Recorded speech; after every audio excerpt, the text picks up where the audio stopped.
Greetings everyone and welcome. Today I am in Zoron OS.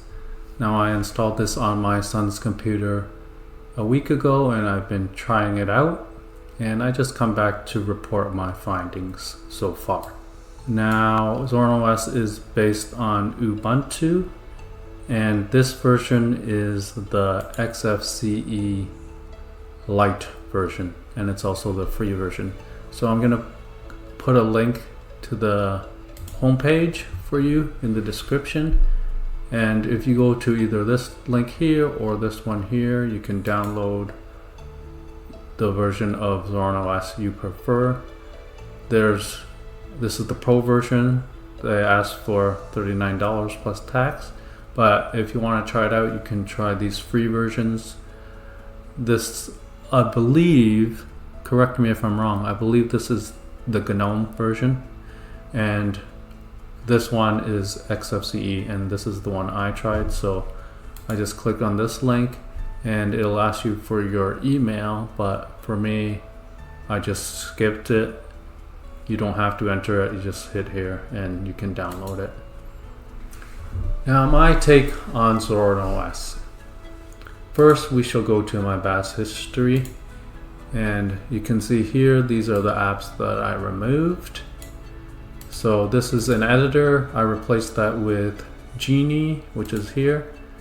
These are some games that I did not want, and this is an XF burner tool. I believe that comes with XFCE by default, and since I don't need it, I just remove that. These are the apps I installed so far, along with these Flatpak apps as well. And this one here, I'll just type in the command here, yad -- color, and what do you know, this is looks basically the same as the program called gcolor 2, which I used to install. And shout out to 13 minutes, because from watching his video I learned this command, and I actually made a shortcut for that so I don't have to type it, which is Super C. So if we go to Nvidia settings and I click here, you can see it's got the latest Nvidia driver. And compared to MX Linux, it comes with a slightly older one. It's 525 point something. I don't remember the smaller versions of it, but I know it's 525. And that one is locked down, so it's not going to be updated at all. So as time passes, the Debian based version will be older, and this one I'm hoping that it will be continually updated as time goes by. I don't know, to be honest, I haven't tried Ubuntu based distros all that much. I kind of have a bias towards them, but since Zoron is one of the most popular Ubuntu based distros, I thought I'd give it a shot. And it's good to see that they have the latest version of the Nvidia driver that I didn't have to install manually.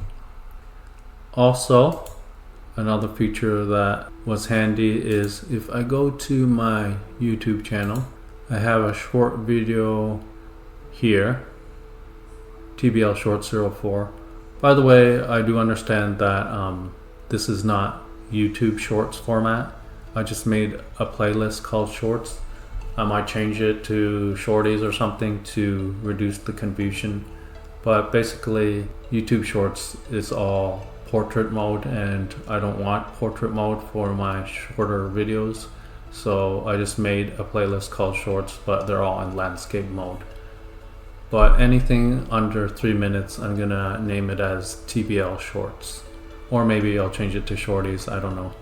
But anyways, in this video, if I click on it, it's only 2 minutes and 19 seconds, and it shows you how to get a feature that this one already has. So I'm just going to go to my file explorer here, Thunar, and if I go to this partition here, this is my MX Linux partition.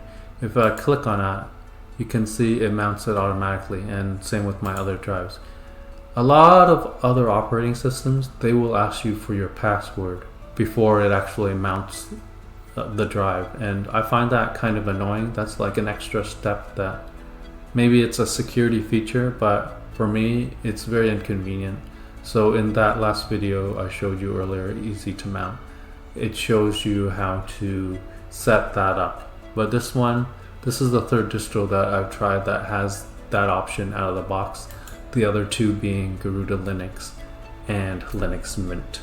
So that's great. Another thing they have is, if I go to Zoron Appearance, this is the light version, so they have two modes. If you click here and you click here, you get two different layouts. And if you upgrade to the Pro version, you get 4 different layouts that you can switch between. And these layouts are built into the operating system itself, so I don't think you can change them. Yeah, so that's good that they set it up by default, but it's bad in a way because this one here I've customized, and so there's no ability to save extra themes in this app here. If they added the ability to save extra layout, that would be much better, because if I were to click on one of these default layouts that they set for me, then I would lose this layout here that I made, and I'd have to start all over if I want it back. So for me, that's not a good feature in my opinion.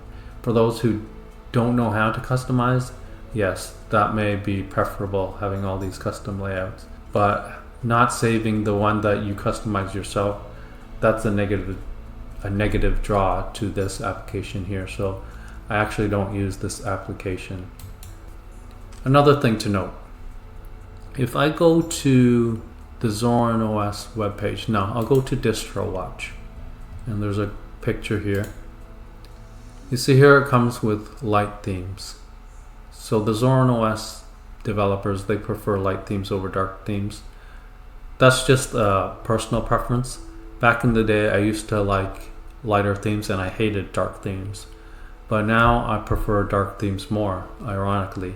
And I think it has to do with the monitor that I have. This monitor, it just shows white colors, like blindingly bright. So I guess I could turn the brightness down, but then I turn it back up if I watch YouTube videos and movies and whatnot. But so yeah, that's why I prefer dark themes now. They don't, they're not so glaring to my eyes. But once again, that's just a personal preference. One thing I should note though, you see here in this picture here, they have a menu. It looks similar to this menu here, but it's not the same. This menu is the Whisker menu, and I installed it myself. So I'll just show you the differences. So if I close this, I go to Panel, Preferences, Items, and then I add back what they had by default. I'll look for the Zoron menu. So this is what they had by default. I'm gonna move this here. Oops. What happened? Oh, move this here. Okay, that's weird. Anyways, this is the Zoron menu here.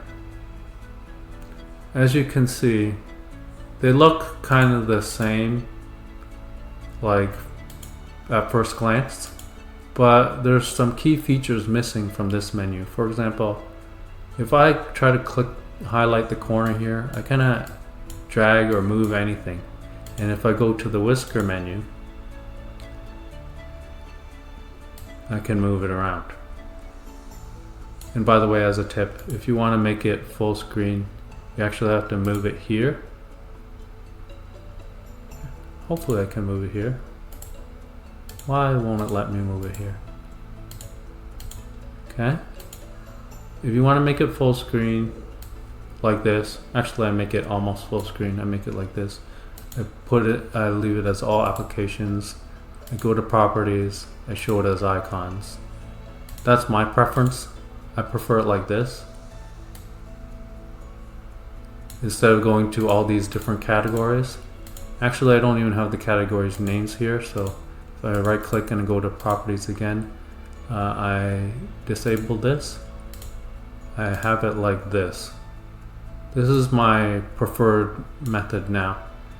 The only thing is you have to have this icon here to get this menu.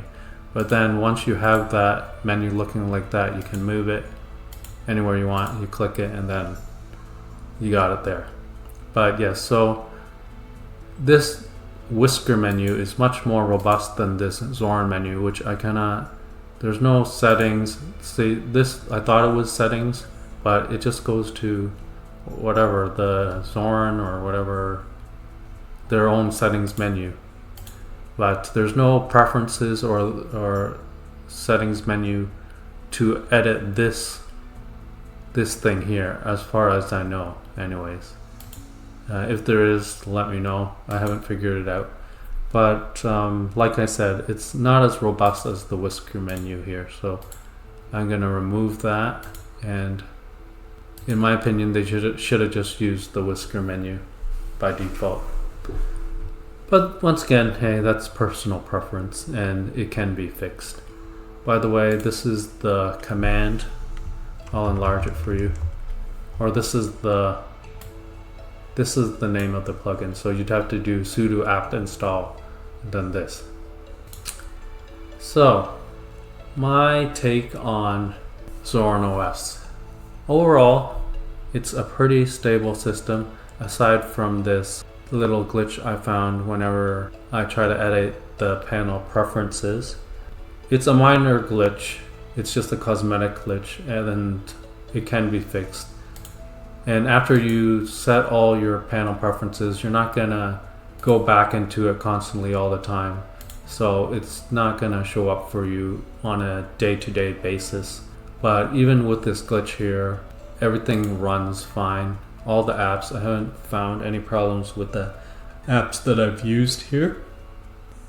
And overall, it's a top-notch distro in my opinion. It's probably one of the best Ubuntu-based distributions, and if you go to DistroWatch, we'll see Zorin OS is number 11. So it's up there, and out of the ones here that are based on Ubuntu, you see Pop! OS is here, Ubuntu itself is here, and Zoron OS. Linux Lite, I think it's Ubuntu. What was that, Debian or Ubuntu? We'll see. It's Ubuntu. So it's one of the top ones that are based on Ubuntu. And at the end of the day, they're all kind of the same. They have the same base, and you're kind of installing it mainly for the different look and feel and whatever other customizations that they have. And on this one, they don't have a whole lot of different customizations other than their Zoron menu. They don't have a lot of Zoron related tools that I can see. But the look and feel is nice, and if you do like that look and feel and you like Ubuntu based distributions, then I think you should give it a shot. I'm gonna try to restart this panel again and see if it works. I have a shortcut for it, Control-Shift-P. And you see here, this time it did not work. I tried Control-Shift-P again, it gives me an error. So something with the GD bus. I'm not sure what the problem is, but I know how to fix it. So to fix it, you have to hit Alt F4 and you have to log out here and log back in. But anyways, other than the panel glitch here is still pretty stable. For me, it is kind of annoying, I must confess, because I do tend to mess around with the panel every now and then. That's why I have the shortcut for it to restart it, and a lot of times it will work, but like you've seen here, this time it did not work. So remember, if that happens to you in XFCE, there's a shortcut, Alt F4, you can log out and log back in. But yeah, I think that's going to be all for today. I hope you found this video informative, and until next time, take care, everybody.